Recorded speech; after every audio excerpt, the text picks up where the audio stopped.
let's go ahead and we'll break down what we think about El Paso. And we're doing this a little bit differently. If you've watched some of our other episodes, we've typically done graphics that have the rankings for statewide teams in the regions that we've done so far.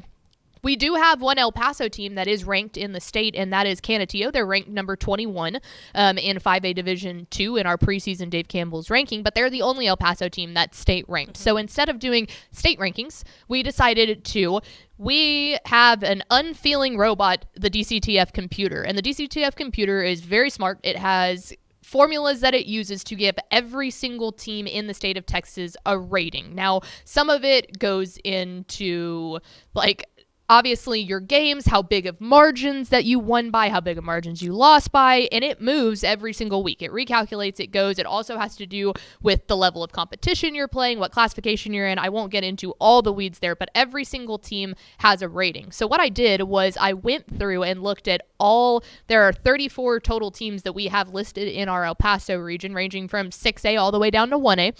And I went through and looked at every single one's rating, and then I took the highest rated team from the DCTF computer in each classification. So let's go ahead and get to that. We will start off with 6A. The highest rated team, according to the Dave Campbell's Texas football computer in the El Paso region in 6A, is El Paso Pebble Hills. We'll talk about them a little bit more later. That's obviously where Mallory is going. You heard Rachel say it, one of the most anticipated games in the El Paso region starting off in week 1. But there it is for El Paso Hills for 6A. And may I remind you that in 6A, that's actually all of District 1. Right. All of District 1 in 6A is all of the 6A El Paso schools. It was easy to do research because it's all right there. Because it's all in one page of the magazine. 9 teams in 6A in El Paso. All of them make up District 1. Yeah. Moving on to 5A Division 1, El Paso Del Valle, I believe. Yeah, because Del Valle is the Austin one. Del Valle is the El Paso one. So El Paso Del Valle is 5A Division 1, and then 5A Division 2, which is the game that you will be at. And like we said, the singular state-ranked team in our Dave Campbell's Texas Football / Associated Press preseason rankings is number 21 in Canutillo. So you'll be out there watching LJ Martin do his thing against what looks to be a bludgeon of a Pebble Hills team. God, it's going to be so good. That Canutillo team, they're returning 13 guys altogether. And, I think we'll talk more about him later. But really, that difference in that game is going to be LJ Martin. Because he's such a step level. I saw him play when I went last year in week 1. It was Canutillo and it was El Paso Burgess. And El Paso Burgess had the kid. His name's escaping me, but he went to Mizzou, the Mizzou commit, and he was the headliner going into it and all that stuff. And then LJ kind of came out there. And after the first quarter, I texted our producer at Bally, and I was like, "Yo, y'all know about this LJ Martin kid?" Yeah, yeah. Well, and it's going to be interesting too because El Paso Pebble Hills isn't typically known for their defense, but it's really improved in this offseason. So it's going to be super interesting to see LJ Martin go up against this, what isn't typically good defense, but it's going to be pretty much improved this year. That's awesome. Moving on now to our 4A classifications. The highest projected team by the DCTF computer in 4A Division 1 is El Paso Riverside. You heard Rachel say that she thinks that if any team has the possibility to push their way very, very deep into the playoffs, it would be El Paso Riverside, and we'll talk about them. But then in 4A Division 2, it is Clint. Going on now to our smaller classifications in the El Paso region. 3A Division 2, it's Tornillo.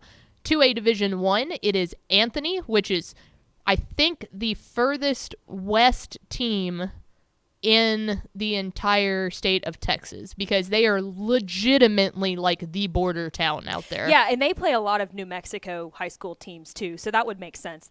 It's just they're probably closer to a lot of those New Mexico teams than they are in their own district. Yeah, a lot of the district that they got put into in realignment was actually kind of surprising. Let me pull that up real fast because I want to make sure that I get this right. Because I know that some of the teams are going to have like 8-hour drives for a district game, which for Anthony is something that they're used to. Yeah, Cristobal, Forsan, Ozona, Reagan County, and Sonora. Like, jeez. I'm talking far drives. And so it was more shocking to the teams like Cristobal and Sonora and Ozona, because they're all right kind of in that mid, not even almost, I mean, they're almost even on the outer edge of the Concho Valley at that point. Right. So there will be some heavy traveling going on there. Then going on to our 6-man classifications, we look at 1A Division 1. You will find Van Horn, and then 1A Division 2, it is Sierra Blanca. So there you go. Those are the highest rated teams in each classification. According to the DCTF computer, heading into the 2022 season, they're in the 915. So there's the teams. Let's talk players, and we go over to our coordinator of vibes. Coordinator of vibes. That's a good one. I think I finally nailed it. All right. Well, how does that have anything to do with players? Well, I guess players can put off good vibes. Yeah, so it's good vibes only. We're wishing these studs the best. All right, I'll take it. Coordinator of vibes. I think I nailed that one. Yeah. All right. Good job, Pickle. Anyways, let's move on. You've already heard Rachel mention a couple of them, but we're going to give you a couple more players to watch in the El Paso region. Starting off with El Paso Pebble Hills linebacker Bobby, I think it's Deal. Yeah. It could be Dial. I don't know, but Deal. I think I've heard it both vibes. ways, so Nothing but vibes. Vibes, literally. He is the District 1 6A preseason defensive MVP, which shouldn't come as a surprise, considering he had 70 tackles last year, 3 tackles for loss, and 2 interceptions. He's the real deal. Boo! Cut it off! Cut her off! And like I mentioned earlier, El Paso Pebble Hills is really not a team that's known for their stout defense, but he's going to be definitely leading the front 7 and should be a noticeable improvement from last year. Oh, yeah, and a pretty big guy, too, so that helps a lot. Like you said, he was just kind of that ball hawk right there, which is an interesting term to use, because usually I would say that you use ball hawk for the secondary. Right.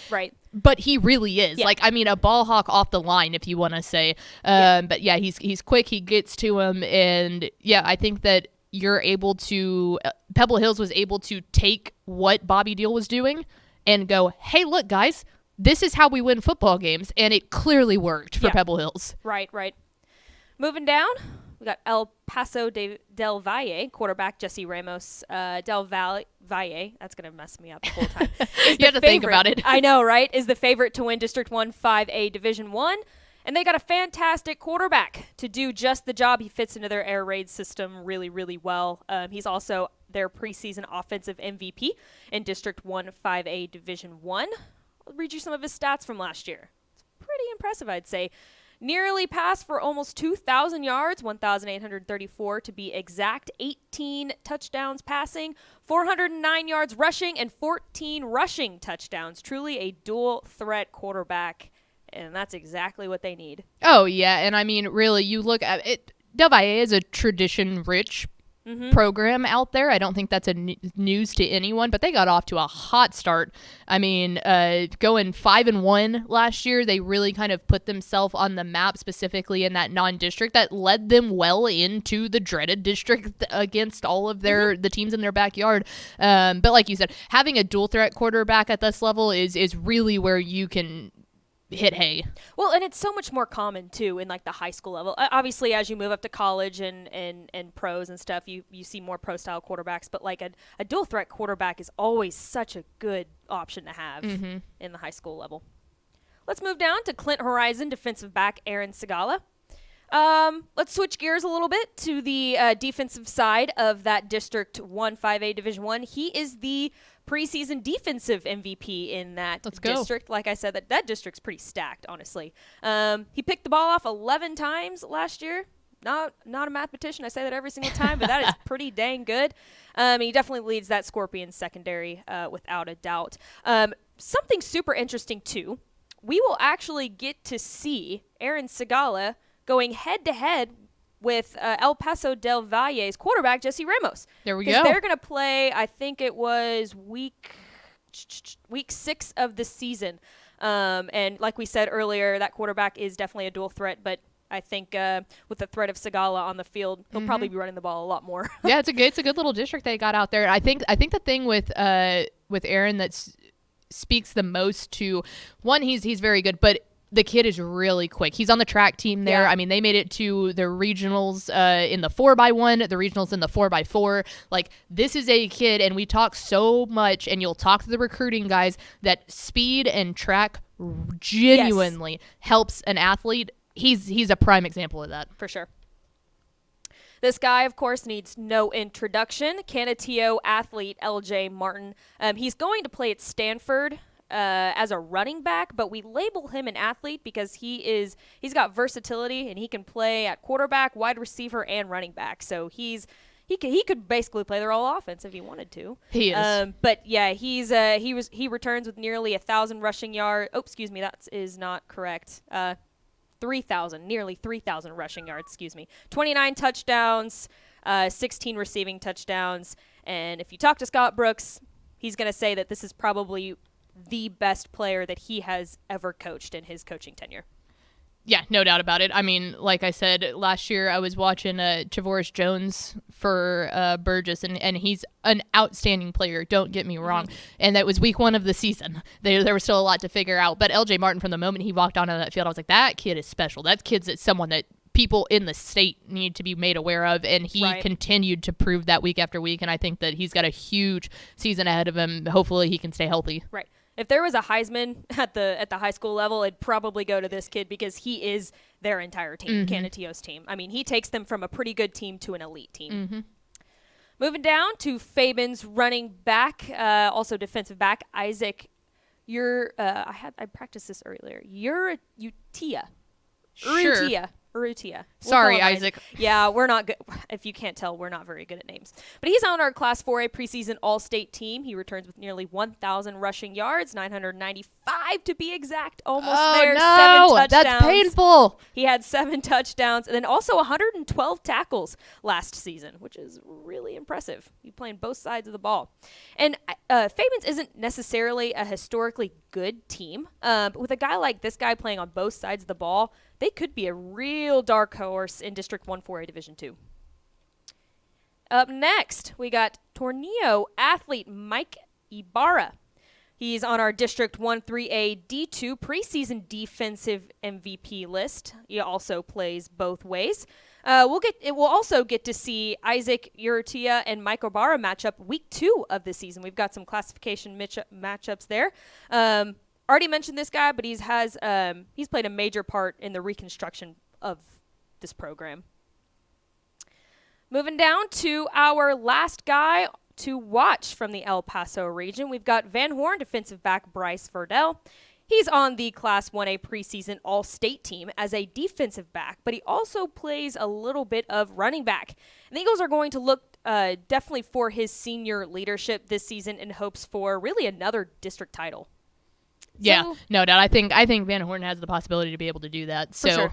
They'll definitely look for him to lead them that way. So yeah, they got some studs out there, man. It's really nothing to sleep on. It really isn't, and I hope people really begin to realize that about the El Paso region. You're looking at like legit contenders there, legit playmakers that can make a difference in a game. And that kind of leads us perfectly into our final thing here. We like to talk about storylines to follow. We've got 2 of them today. And the reason that segues perfectly into that is El Paso teams, and we talked about it a little bit with Rachel, specifically in the past couple of years, it's been El Paso Eastwood, the Troopers, under Julio Lopez. Some of them try to schedule games that they know will help prepare their teams for making the playoffs. Right. And guess what? You're never looking at a short, easy drive when you're doing that. We're talking about going to San Antonio to play teams. We're talking about going to DFW to play teams. We're talking about going, all of these different places, kind of the Concho Valley area to play teams. And the reason they do that is, like Rachel said, not only one, to test yourself against the best of the best, but also two, to prep for what it's like to make road trips like that. I mean, we're talking 10 hours to get to play South Lake Carroll. 10 hours. And that's on a bus. So you want to extend that out to 2 or 3 hours even longer. You're probably looking at a 13, 14-hour trip because you've got, say, 50 guys that have got to stop and use the bathroom. They've got to stop and eat. They need to stop and stretch, So it really is. It takes a toll on your a physical ability. It takes a toll on your mental ability, and they want to go ahead and try and hammer that down before they get to round one, and they're so excited for the playoffs, and then it's like, we don't know. We're not conditioned to take this 10-hour bus trip. Right. So we want to go through, and this one is Road Warriors Without Fear. That's kind of how I see these El Paso teams that are breaking out of that region and saying, hey, look, we're ready to bow up against the best. And just a couple that I wrote down here to look out for. Week 1, Eastwood, we've mentioned it a couple times. They are playing South Lake Carroll. They wanted to go up against the best of the best, and they didn't say, no, we're not going to meet in San Angelo. No, we're not going to meet in Lubbock. We are going to drive all the way there, and they're going to face off against Coach Riley Dodge and his South Lake Dragons. So you want to talk about bowing up. That's bowing up. Dude, that's just so smart, though. Like you mentioned earlier, like when you get down to the regional semis, the regional finals, like you're going far. And if you make it to the state semis, if you're making it to the state finals, you're traveling all the way to AT&T Stadium. So when you're going to go ahead and get those reps early on in the season, getting used to that travel time, getting used to waking up and taking a 10-hour road trip 2-3 weeks in a row, it's just so smart to do. And you have the ability to play the best of the best at that point too, because if you want to be the best, we say it all the time, you got to beat the best, Absolutely. And some of this also, not being naive here, some of this also goes, do they have the means to make the trip like this? Because a lot of schools have to save up that money of, hey, if we make it, we need the money to be able to do it during the playoffs. So Eastwood, a fortunate program that's able to go and do that kind of things. Then also Socorro, El Paso Socorro, I saw them last year at R.R. Jones Stadium. We saw them play at El Paso High. We saw them break the streak. So I guess we're good luck charms to Socorro, but they're going to Lubbock, which you might think, oh, West Texas and West Texas. Like, no, guys, that's still a pretty stinking far drive from El Paso to Lubbock. Like, that's not just, oh, everything in West Texas is the same. Like, very different. Very, very different. So they're playing, and then El Paso Franklin is playing Las Cruces Centennial in New Mexico. Like we mentioned, it's crazy because that's across state borders, but it's actually a pretty close game. Like, it's really not that far. We talked about Rachel covering both El Paso and Las Cruces. It's kind of in the same thing, but we put it on there because, hey, they are playing a team in New Mexico. Right. Week 2, Eastwood is playing Las Cruces, and East Lake is playing Rio Rancho in New Mexico. So there's one more New Mexico game in week 3, and it's Bel Air playing Chaparral out there. But another week 3 game to keep your eye on if you're wanting to see an El Paso team kind of making a trek. Montwood is playing San Angelo Central. So they'll be making the trip down to the Concho Valley out there to go play them. So, it is what it is. When you're way out there, you buckle up and you learn how to travel. Yeah. I mean, you have to. Or like you said earlier, like it's just going to come hard if you're going to make it that far into the playoffs and you got to play teams from far away. Like, might as well get used to it now. No doubt. And then our final storyline to follow here as we talk about the El Paso region, and it is shocking the state who has the best shot. We asked Rachel, and she said Riverside, and I don't think she's far off from that. This is a team that shocked the state last year. I mean, they really, really came out of nowhere and had an unbelievable season, and they have a ton of that talent returning. Now that's the thing. Does the success continue?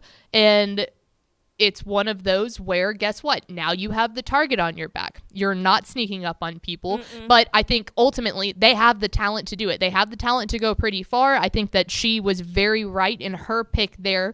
If I had to say anyone, I think that Eastwood, we talked about it. They made it 3 rounds deep in the playoff last year. They lost to Prosper in a regional semifinal, which was a good game. It's not like they got absolutely blown out of the water. And they've got, I feel like, a fairly decent shot to do it because they inevitably, I think it's guaranteed almost that they would go to 6AD2. They are the 3rd largest team, I believe, in that district that won 6A. And the other 2 teams that are larger than them are likely to make the playoffs. And that's kind of funny because where was it? I had this written down somewhere. Pebble Hills obviously is in that district. We talk about how good they are, but they're the largest team in that 1-6A. So they're going to go Division 1, and that's where you run into issues, because if you look at 6A Division 1, Region 1, then you're running into the possibility of a South Lake Carroll, of an Allen, of an Arlington Martin. So 6A Division 1 is lethal in Region 1. I think the reason that El Paso Eastwood has such a good chance is the competition in Region 1 of 6A Division 2 is just not as stout with that. You have a likely chance. Now, their goal is going to be to make it to that 4th round this year, right. But I don't see many hurdles in their way of getting back to the 3rd round. It's going to be at that point, then you're facing a pretty good DFW team at that point. But as I think Eastwood has a good chance again, just because they would absolutely most likely be going into that 6A Division 2 Region 1. Right.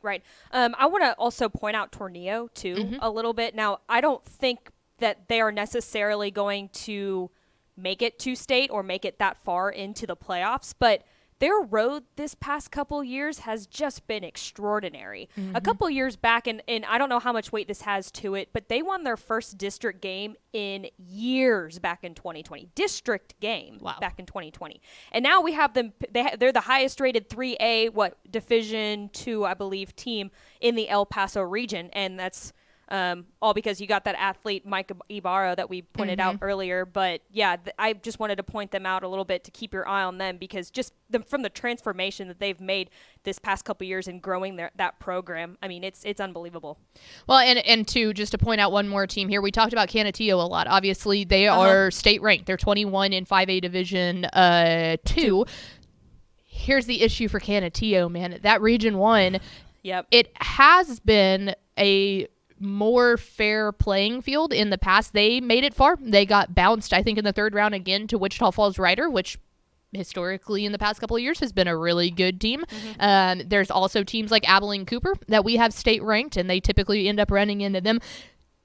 Now you have the glaring beast in Region 1, 5A Division 2 in Argyle. They're moving up from 4A Division 1, and that in and of itself, especially with how the bracket would play out of likely meeting up early on, that is a death sentence having Argyle in there. So I think that they're absolutely a playoff team. I think that they deserve to be a state ranked team, but they would have to they'd have to be geared up and ready to go, because Argyle there is kind of this big looming cloud for really all of Region 1, because before then it was a pretty, even keel playing field. But those nasty Eagles make it in there, and it gets well, and Argyle also brings a lot of size and a lot of talent all across the board. When you talk about Canutillo, of course you've got probably one of the best running backs in the state, but I mean, who else do you have? Your defense is going to have to step up. Yes, you're going to have to develop in each phase of the football game, or you're not going to go far in the playoffs. Yeah, there's a lot of teams that you can beat with if you have the guy. There's a lot of teams that you beat.